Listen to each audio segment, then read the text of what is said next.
돈이 많아질수록 더 불안해진다. 이 말을 들으면 대부분 고개를 젓는다. 하지만 실제 통계는 충격적이다.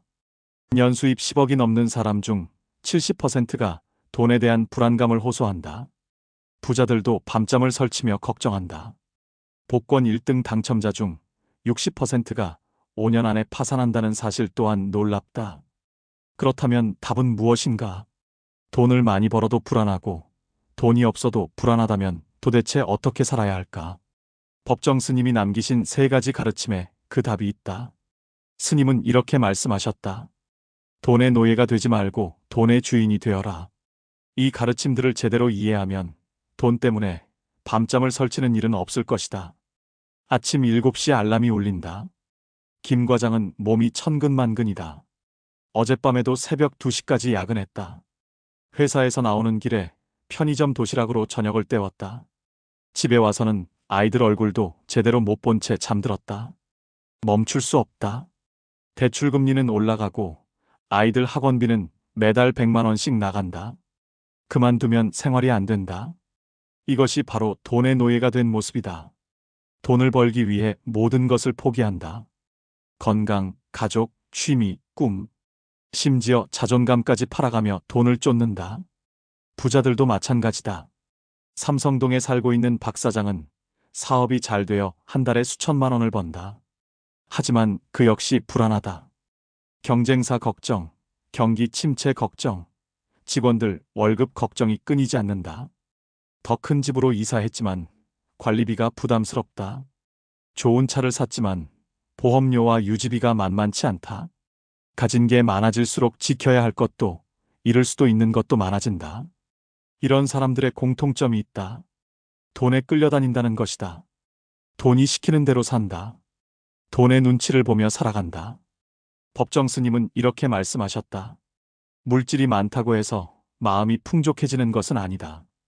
오히려 물질에 얽매여 마음이 가난해질 수 있다. 진짜 주인이 되는 것은 돈을 많이 버는 것이 아니다. 돈에 대한 올바른 관점을 갖는 것이다. 주인은 필요에 따라 도구를 사용한다. 망치가 필요할 때 망치를 쓰고 드라이버가 필요할 때 드라이버를 쓴다. 하지만 망치나 드라이버가 주인을 부리지는 않는다. 돈도 마찬가지다. 필요할 때 벌고 필요할 때 쓴다. 하지만 돈이 인생을 좌지우지하게 두지 않는다. 진짜 주인의 첫 번째 특징은 충분함을 안다는 것이다. 얼마나 있으면 충분한지 명확하게 안다. 집은 가족이 편안하게 살 수 있을 만큼, 차는 안전하게 다닐 수 있을 만큼, 옷은 단정하게 입을 수 있을 만큼이면 된다. 두 번째 특징은 우선순위가 명확하다는 것이다. 돈보다 소중한 게 무엇인지 안다. 가족의 건강, 자신의 가치관, 인간관계, 내면의 평화. 이런 것들이 돈보다 우선이라는 걸 확실히 안다. 세 번째 특징은 돈 없이도 행복할 수 있다는 확신이다. 물론 돈이 있으면 편리하다. 하지만 돈이 없어도 행복할 수 있는 방법을 많이 알고 있다. 자연을 보며 감동하고, 사람들과 대화하며 즐기고, 책을 읽으며 배운다. 자신만의 충분함의 기준을 정해보라. 한 달에 생활하는데 꼭 필요한 돈이 얼마인지, 여유 있게 살려면 얼마가 필요한지 계산해보라. 그 기준을 넘어서는 욕심은 과감히 버려라. 돈 때문에 포기하고 있는 것이 무엇인지 점검해보라. 건강검진을 미루고 있지는 않은가? 가족과의 시간을 소홀히 하고 있지는 않은가? 좋아하는 취미를 포기했었던 것은 아닌가? 이런 것들의 우선순위를 다시 정리해보라. 돈이 들지 않는 행복을 찾아보라. 산책, 독서, 명상, 요리, 정리정돈. 돈 없이도 할 수 있는 일들이 얼마나 많은지 새삼 느끼게 될 것이다. 우리는 뭔가를 소유하면 그것이 우리 것이라고 생각한다. 하지만 실제로는 반대다. 우리가 그것에 소유당한다. 명품 가방을 하나 샀다고 치자. 처음에는 기분이 좋다. 하지만 곧 걱정이 시작된다. 긁히면 어떡할까? 도난당하면 어떡할까? 유행이 지나면 어떡할까? 가방을 지키기 위해 신경 쓸 일이 늘어난다.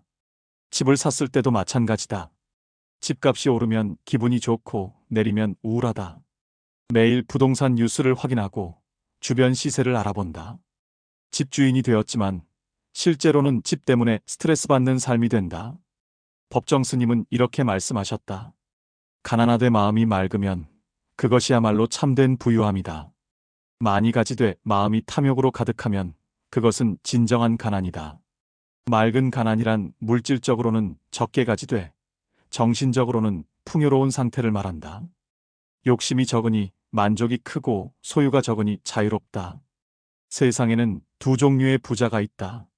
진짜 부자와 가짜 부자다. 가짜 부자는 많이 가졌지만 늘 부족함을 느낀다. 더 갖고 싶어 한다. 남과 비교하며 질투한다. 잃을까봐 두려워한다. 밤잠을 설치며 걱정한다. 진짜 부자는 적게 가져도 충분함을 느낀다. 가진 것에 감사한다. 남과 비교하지 않는다.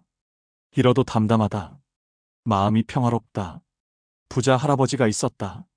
큰 기업을 운영하며 수백억의 재산을 모았다.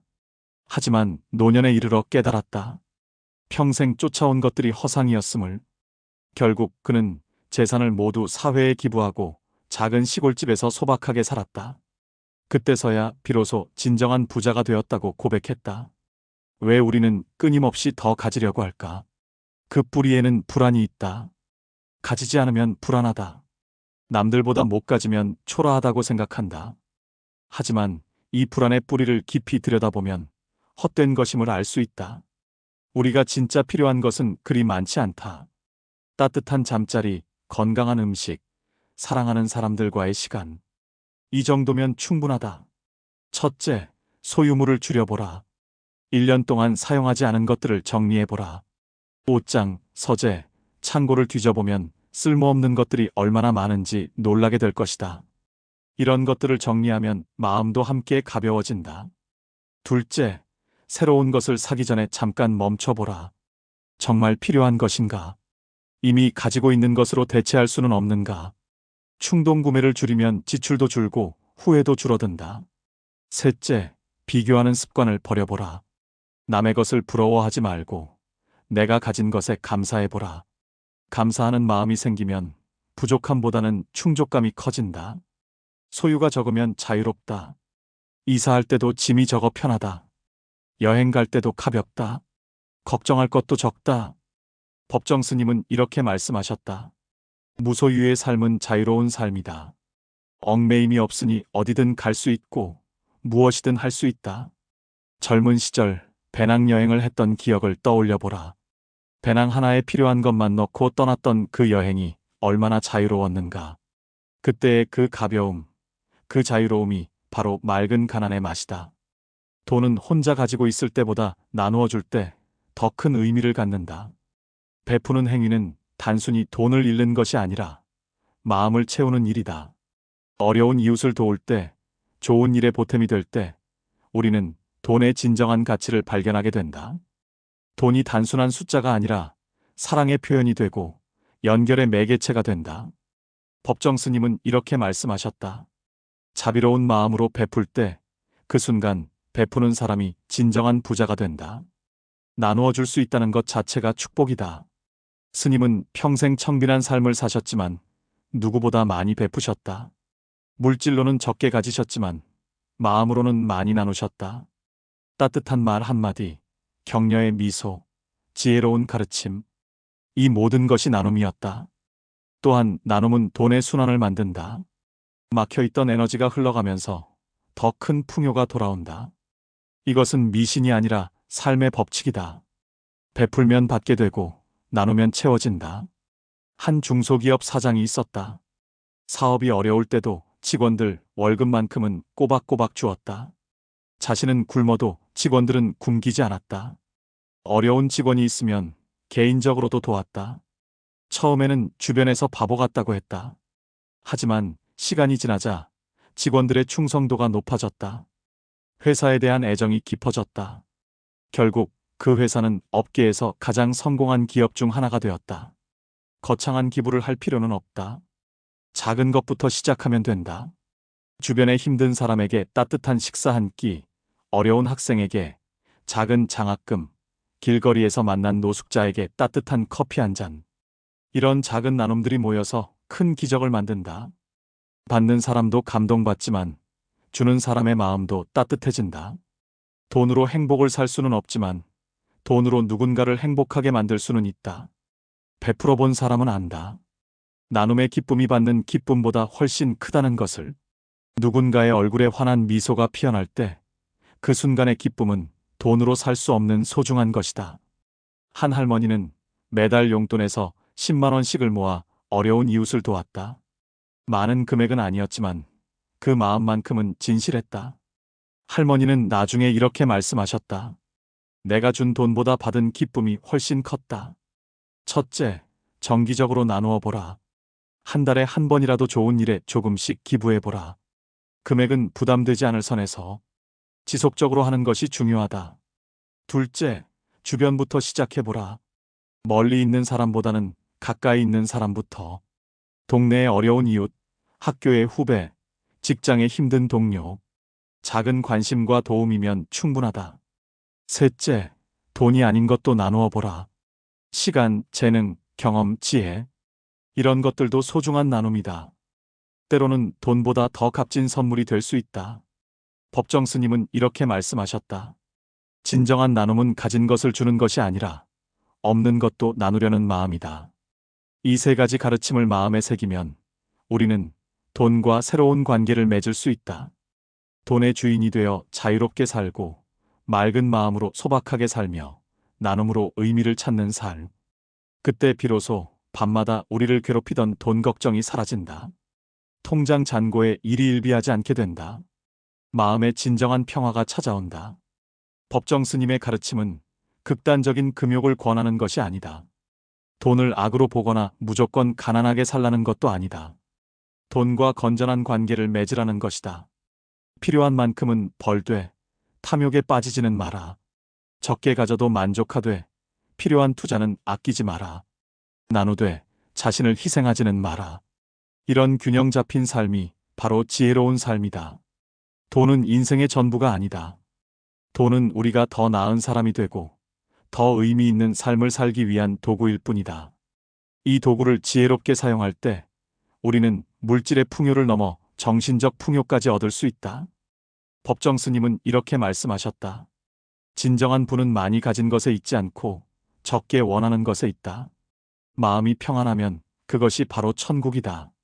이 세 가지 가르침을 실천하면 놀라운 변화가 일어난다. 첫째, 돈에 대한 불안이 줄어든다. 돈의 주인이 되면 돈이 없어도 당황하지 않는다. 있으면 감사하고 없으면 만족할 줄 안다. 둘째, 삶이 단순해진다. 맑은 가난을 실천하면 복잡했던 삶이 단순해진다. 중요한 것과 중요하지 않은 것을 구분할 줄 알게 된다. 셋째, 관계가 깊어진다. 나눔을 실천하면 사람들과의 관계가 깊어진다. 진정한 친구를 만나고 의미 있는 연결을 경험한다. 법정 스님의 가르침을 따르면 성공의 기준도 바뀐다. 얼마나 많이 벌었느냐가 아니라 얼마나 의미 있게 살았느냐가 중요해진다. 얼마나 많이 가졌느냐가 아니라 얼마나 자유롭게 살았느냐가 기준이 된다. 진정한 성공은 돈을 많이 버는 것이 아니다. 돈에 얽매이지 않고 자유롭게 사는 것이다. 많이 가지는 것이 아니라 충분함을 아는 것이다. 혼자 잘 사는 것이 아니라 함께 행복한 것이다. 오늘 밤 돈 걱정으로 잠 못 이루고 있다면 이 말을 기억해보라. 당신은 이미 충분히 소중한 존재이고 돈이 많고 적음과 상관없이 행복할 권리가 있다. 법정 스님의 세 가지 가르침을 마음에 새기고 실천해보라. 돈의 주인이 되고 맑은 가난을 체험하며 나눔의 기쁨을 누려보라. 내일 아침부터 작은 것 하나씩 실천해보라. 커피 한 잔을 사기 전에 잠깐 멈춰 생각해보라. 정말 필요한가? 집에 있는 불필요한 물건들을 하나씩 정리해보라. 어려운 이웃에게 작은 도움이라도 건네보라. 이런 작은 실천들이 모여서 큰 변화를 만들어낸다. 돈에 대한 새로운 관점, 삶에 대한 새로운 태도, 행복에 대한 새로운 기준이 생길 것이다. 돈의 주인으로 살아가는 길, 그 길 위에서 진정한 자유와 평화를 만나게 될 것이다. 더 이상 돈 때문에 밤잠을 설치지 않아도 된다. 돈이 인생을 좌지우지하지 않는다. 마음의 평화가 찾아온다. 법정 스님은 이렇게 말씀하셨다. 자유로운 마음으로 살 때 비로소 진정한 부자가 될 수 있다. 그 자유는 돈으로 살 수 없는 가장 소중한 재산이다. 당신도 이제 그 자유를 누릴 수 있다. 돈의 주인으로, 맑은 마음으로, 나누는 기쁨으로 가득한 삶을 살 수 있다. 오늘이 바로 그 새로운 시작의 날이다. 영상이 도움이 되셨다면 좋아요와 구독 부탁드립니다. 감사합니다.